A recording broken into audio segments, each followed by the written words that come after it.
நேயர்களுக்கு வணக்கம். மற்றும் ஒரு புதிய விஷயம் குறித்து பேசவிருக்கிறோம். நடிகர் பார்த்திபன் சாதி குறித்த சர்ச்சை கருத்துக்களை தொடர்ச்சியாக பேசிட்டு வந்தார். இப்போது புதிய கருத்து ஒன்று வெளியிட்டிருக்கிறார். அந்த கருத்து மீண்டும் தமிழ் சூழலில் பரபரப்பை ஏற்படுத்தி இருக்குது. அது கருத்துன்னு சொல்கிறத விட ஒரு புதிய முன்னெடுப்பு அவர் செய்கிறார். அது சார்ந்த ஒரு அப்டேட் வந்திருக்கு. இந்த அப்டேட் மீண்டும் பார்த்திபனை பலரும் விமர்சிப்பதற்கு காரணமாகியிருக்கு. இது குறித்து வரலாற்று ஆய்வாளர் மன்னன் உட்பட ஒரு பதிலடிகள் கொடுத்திருக்கிறாங்க.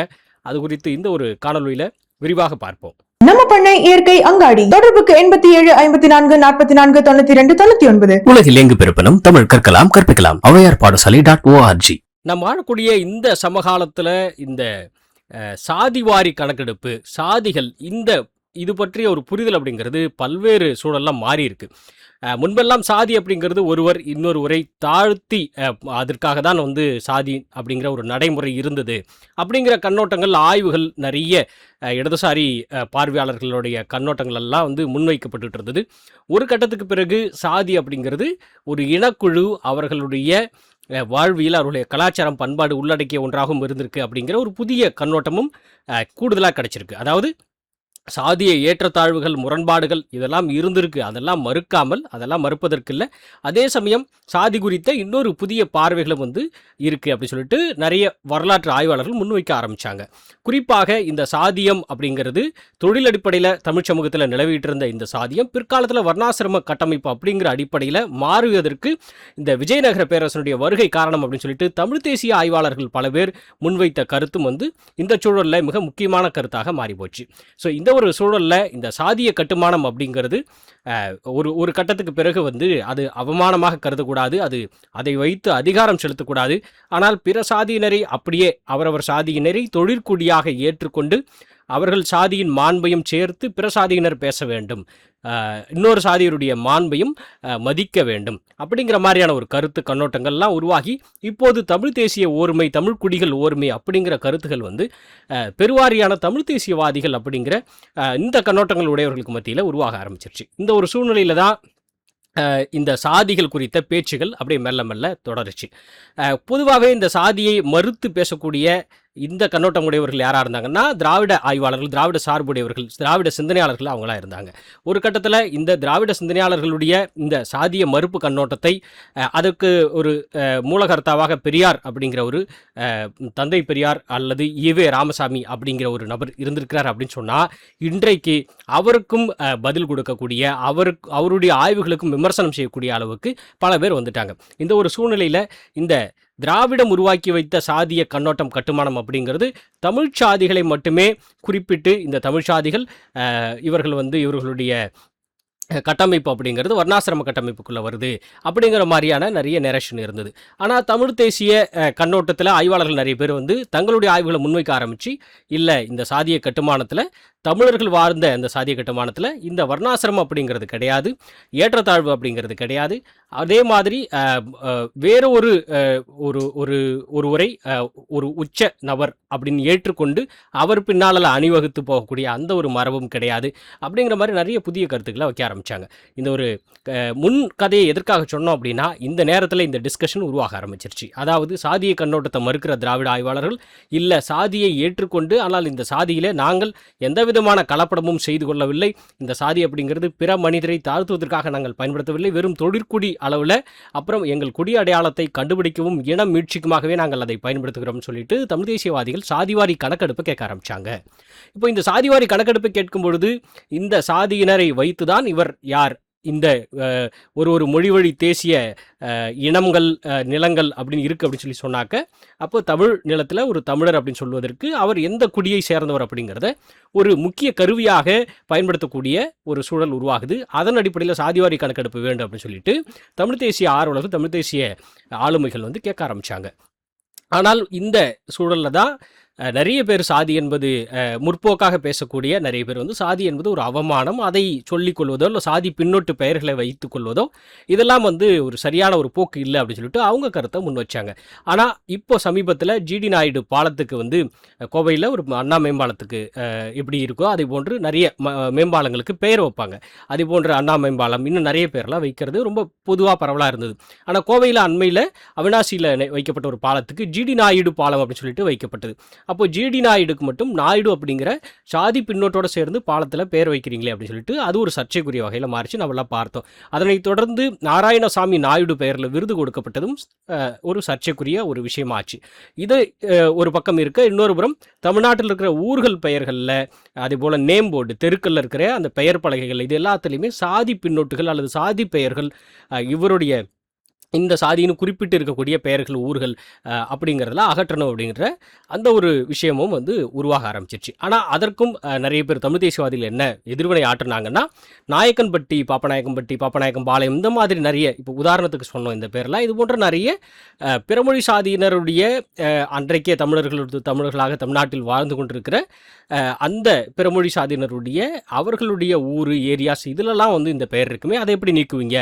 ஸோ உங்களுக்கு கட்ஸ் இருந்தால் அதை செய்யுங்க அப்படிங்கிற மாதிரி அவங்க எதிர்வினை ஆற்றக்கூடிய அந்த ஒரு போக்கு உருவாச்சு. இந்த சூழல் ரொம்ப அதிகமாகும்பொழுது தான் இயக்குனர்களை, அதாவது திரைத்துறையில் இருக்கக்கூடிய நபர்கள்னு சொல்லலாம், ஒவ்வொருவராக தங்களுடைய சாதி இது அப்படின்னு சொல்லிட்டு சொல்கிறதுக்காக முயற்சிக்க ஆரம்பித்தாங்க.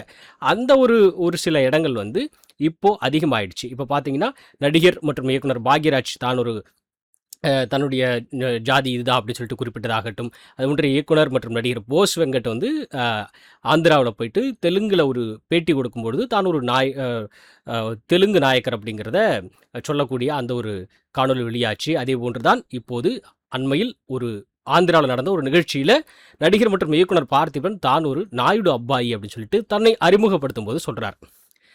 இதுதான் இதனுடைய இப்போ நம்ம பேசிகிட்டு இருக்கிற இந்த சர்ச்சையினுடைய தொடக்கப்புள்ளின்னு சொல்லலாம். அதில் பார்த்திபன் என்ன சொல்லியிருக்கிறாருன்னா, என் பேர் ராதாகிருஷ்ணன் பார்த்திபன், நான் ஒரு நாயுடு அப்பாயி. அதாவது பேருக்கு பிறகு உடனடியாக அவரை பற்றி ஒரு நபர் தன்னை அறிமுகப்படுத்தும் பொழுது தன் பெயரை சொல்கிறார். பெயரை சொல்லி அறிமுகப்படுத்தி கொண்டு உடனடியாக தன்னை பற்றிய இரண்டாவது தகவலாகவே தன்னுடைய ஜாதி பெயரை குறிப்பிடுகிறார். அப்படின்னா அவர் ஜாதியை எந்த அளவில் உயர்த்தி வைக்கிறார் அல்லது ஜாதிங்கிற அந்த ஃபேக்டரை, அந்த ஒரு ஃபேக்டை எவ்வளோ முக்கியத்துவம் கருதிய ஒன்றாக அவர் வைக்கிறார் அப்படிங்கிறத தெரிந்து கொள்ள முடியும். அப்படிங்கும் பொழுது பார்த்திபன் அப்படி சொல்கிறார் அப்படின்னா உள்ளபடியே அப்படி சொல்கிறதுல தவறு இல்லை. ஆனால் அதை ஏன் அவர் ஆந்திராவில் போய் சொல்ல வேண்டும்? இவ்வளோ நாள் வந்து தமிழர்கள் நிறைய கவிதையெல்லாம் வந்து பேசுவார், பாடுவார், நிறைய அவருடைய வார்த்தை ஜாலங்கள் நிறைய பேருக்கு பிடிக்கும், அப்படிலாம் சொல்லக்கூடியவர் திடீர்னு ஆந்திராவில் போன உடனே இந்த மாதிரி பேசுகிறாரே அப்படின்னு சொல்லிட்டு விமர்சிக்க ஆரம்பித்தாங்க பல தமிழ் தேசியவாதிகள். அதுலேயும் குறிப்பாக தமிழ் தேசியவாதிகள் மட்டும் இல்லாமல் தமிழ் ஆர்வலர்கள்னு இருக்கக்கூடிய நிறைய பேர் அநேகமானவர்கள் இதை விமர்சித்தாங்க. குறிப்பாக இவ்வளவு நாள் வந்து தமிழர்கள்னு நினச்சுமே பார்த்திபனை இப்போது தன்னை இப்படி வெளிப்படுத்திக் கொள்கிறாரே அப்படின்ற மாதிரி பேச ஆரம்பித்தாங்க. ஸோ இப்படி இருக்கும்பொழுது தான் பார்த்திபன் அதற்கு மறுப்பும் தெரிவித்தார். என்ன அப்படின்னா, நான் பொதுவாகவே சாதி ஒரு அவமானம், சாதியை தாங்கி நிற்கக்கூடிய அந்த ஒரு விஷயத்தை பற்றி நானே விமர்சிச்சிருக்கிறேன். ஸோ அந்த சூழலில் அங்கே போனவுடனே நான் அதை வந்து ஒரு சூழலில் பேசியிருக்கேனே தவிர மற்றபடி என்னுடைய கருத்துலையும் சிந்தனையிலும் சாதிங்கிறது இல்லை அப்படிங்கிறத இன்டர்வியூலையும் வந்து ஏற்கனவே கொடுத்துருந்தாரு. அப்படி கொடுத்ததுக்கு பிறகு தான் இப்படி ஒரு பேச்சை பேசியிருந்தார். அப்புறம் மீண்டும் அந்த பேச்சு விமர்சனத்துக்குள்ளானதுக்கு பிறகும் மீண்டும் அப்படியான பதிவுகளையும் வந்து பதிவிட்டார். அதே மேடையிலே நான் தமிழ் தான் என்னை வளர்த்தது, தமிழ் தான் எனக்கு எல்லாம் கொடுத்ததுங்கிறதையும் நான் பதிவு செஞ்சுருக்கேன் அப்படின்ட்டு ஒரு பதிவையும் வந்து ட்விட்டரில் போட்டிருந்தார் பார்த்திபன். இந்த நிலையில் பார்த்திபன் தனக்கு வந்து நோ கேஸ்ட் சர்டிஃபிகேட், அதாவது சாதி மதமற்ற ஒரு நபர் நான் அப்படின்னு சொல்லிட்டு ஒரு சான்றிதழ் வழங்கணும். அப்படி ஒரு நபர் வழங்கப்பட்டுட்டார் அப்படின்னா அவருடைய குடும்பத்துக்கும் வரிவரியாக அடுத்தடுத்து அவருடைய குடும்பத்தினருக்குமே குடும்ப உறுப்பினர்களுக்குமே அது போன்ற ஒரு சான்றிதழை வாங்க முடியும். எனக்கு சர்டிஃபிகேட்டே வேண்டாம்ப்பா, எனக்கு வந்து ஒரு இந்த சாதியினர் அப்படின்னு சொல்லிட்டு ஒரு சர்டிஃபிகேட் வேண்டாம், சாதியற்றவர் மதமற்றவர் அப்படிங்கிற பெயரில் சர்டிஃபிகேட் கொடுக்கணும் அப்படின்னு சொல்லிட்டு, அப்படி இருந்தால் போதும்னு சொல்லிட்டு பார்த்திபன் அவர்கள் ஒரு கோரிக்கை விண்ணப்பத்தை முன் வச்சிருந்திருக்கிறாரு. அந்த விண்ணப்பத்தை பரிசீலிக்க சொல்லி இப்போது கோர்ட் வந்து உத்தரவிட்டிருக்குது. ஏற்கனவே இயக்குனர் வெற்றிமாறன் இப்படி ஒரு கோரிக்கையை முன் வச்சிருந்தாரு. ஆனால் அதற்கு சரியான ப்ராசஸிங் வந்து கிடைக்கல, அது நடைமுறையில் செயல்படுத்த முடியல, அது இழுபறியிலே இருக்குது அப்படிங்கிறதையும் அவர் பதிவு செஞ்சிருந்தார் இயக்குனர் வெற்றிமாறன். அதே போன்று பார்த்திபன் இப்போது தன்னுடைய சாதி மதமற்ற ஒரு நபராக தனக்கு சான்றிதழ் வழங்க வேண்டும் அப்படின்னு சொல்லிட்டு கோரிக்கை வைத்திருக்கிறார், விண்ணப்பிச்சிருக்கிறாரு. அந்த விண்ணப்பத்தை பரிசீலிக்க கோரி உயர்நீதிமன்றம் வந்து உத்தரவிட்டிருக்கு. இப்படியாக பார்த்திபனுடைய இந்த செயல்பாடுகளில் சாதி வேண்டாம்னு முதல்ல பேசுனது, அதன் பிறகு நாயுடு அப்பாயின்னு அங்கே போயிட்டு தெலுங்குல ஆந்திராவில் பேசுனது, அதன் பிறகு மீண்டும் இல்லை நான் வந்து ஒரு ஃப்ளோவில் பேசிட்டேன், ஆனால் வந்து நான் பொதுவாகவே அதை மறுப்பவன் அப்படின்னு சொல்லிட்டு மீண்டும் அதற்கு விளக்கம் கொடுத்தது, இப்போது சாதி வேண்டாம் அப்படின்னு சொல்லிட்டு அதற்காக அப்பீல் பண்ணுறாரு, விண்ணப்பிக்கிறாரு, சாதியற்றவர்னு சான்றிதழ் கேட்குறாரு. அப்படிங்கும்பொழுது இதை விமர்சித்து வரலாற்று ஆய்வாளர் மன்னர் மன்னன் உட்பட பலரும் விமர்சிச்சிருக்கிறாங்க. அதில் குறிப்பாக மன்னர் மன்னன் என்ன சொல்லியிருக்கிறார் அப்படின்னா, இது வந்து ஆந்திராவில் சொல்ல மாட்டாங்க, சாதி மதமற்றவர் அப்படிங்கிறத தமிழ்நாட்டில் மட்டும்தான் வந்து சொல்லிப்பாங்க அப்படிங்கிற விமர்சனத்தை முன் வச்சிருக்கிறாரு மன்னர் மன்னன். இதை குறிப்பிட்டு பார்த்திபனுடைய இந்த விண்ணப்பத்தை குறிப்பிட்டு அப்படி ஒரு விமர்சனத்தை மன்னர் மன்னன் முன்வைத்திருக்கிறார். ஏற்கனவே தமிழ் தேசியவாதிகள் பல பேர் வந்து முன்வைக்கக்கூடிய கருத்து என்ன அப்படின்னா, இவர்களெல்லாம் தங்களுடைய சாதி வேண்டாம் அல்லது சாதி அற்றவர்கள்னு காட்டிக்கிறது எல்லாமே வந்து தமிழ்நாட்டிலே தமிழ் மக்களுக்குத்தான் சாதி வேண்டாம்னு காட்டிப்பாங்க, சாதி வேண்டாம்னு சொல்லுவாங்க, தங்களையும் அவர்கள் முன்னிலையில் அப்படியே காட்டிப்பாங்க. அதற்கு என்ன காரணம்னா, அடிப்படையில் அவர்கள் பிறமொழியாளர்களாக இருப்பதனால அவர்கள் வந்து அப்படி காட்டிக்கலாம். அதுக்காக தமிழர்களை உங்களுக்கும் சாதி வேண்டாம் அப்படின்னு சொல்லிட்டு சொல்வது எந்த வகையில் நியாயமாக இருக்கும்? ஏன்னா தமிழர்கள் ஏற்கனவே சாதிவாரி கணக்கெடுப்பு கேட்டுக்கொண்டிருக்கும் பொழுது அவர்கள் இந்த குடின்னு அவர்களே மறக்க வைக்கிற அளவுக்கான செயல்பாடுகளாக இந்த செயல்பாடுகள் இருக்கு இல்லையா? ஸோ அதனால் அவர்களுக்கு சாதி வேண்டாம் அப்படிங்கிறத அவங்க முடிவு செஞ்சுப்பாங்க. அதற்கு முன்பாக அந்த சாதியை வைத்து தான் அவர்கள் இந்த குடி அப்படின்னு சொல்லிட்டு கண்டுபிடிக்க முடியும். இந்த குடியை வைத்து தான் இந்த இனத்தவர் தமிழர் அப்படின்றத கண்டுபிடிக்க முடியும். அப்படி கண்டுபிடித்தால்தான் தமிழர் வேலை தமிழருக்கே அப்படின்ற முழக்கங்களை முன்னெடுக்க முடியும். பிற மாநிலங்களில் இருக்கிறது போல் அந்தந்த மொழிவாரி மக்களுக்கு முன்னுரிமை தருவதற்கு அந்தந்த மாநில அரசுகள் வந்து சட்டங்கள் போடுகின்றன. அது போன்ற ஒரு சட்டங்கள் தமிழ்நாட்டில் போடப்படும் பொழுது தமிழர்கள் மண்ணின் மைந்தர்கள் அந்த சட்டங்களிலுடைய அந்த சலுகைகளுடைய அந்த உரிமைகளை பெறுவதற்கு அவர்கள் தமிழர்கள்னு நிரூபிக்கணும்னா அவர்கள் இருக்கிற ஒரே கடைசி துருப்புச்சீட்டு தாங்கள் இந்த குடியினர் இந்த சாதியினர் அப்படிங்கிற அந்த ஒரு அடையாளம் மட்டும்தானே.